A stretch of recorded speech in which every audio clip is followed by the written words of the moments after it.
Geceler sensiz yüreğim yanar, hasretin içimde gözlerim donar. Bir nefes gibi geldin, rüzgarla gittin. Karanlık dünyamda ışığım bitti. Sevdam küle döndü, gözyaşım sel oldu. Sensiz bu gönlüm paramparça oldu. Adını fısıldar her bir yıldız gece. Yalnızım, yalnızım sensiz bu hece.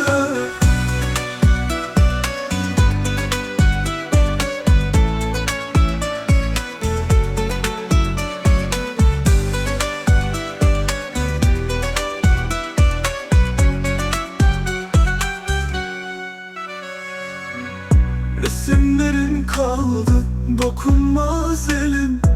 Sesin rüyamda sarar her yerim. Bir umut aradım, bulamadım ben.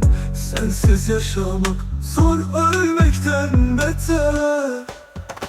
Sevdam küle döndü, gözyaşım sel oldu. Sensiz bu gönlüm paramparça oldu. Adını fısıldar her bir yıldız gece.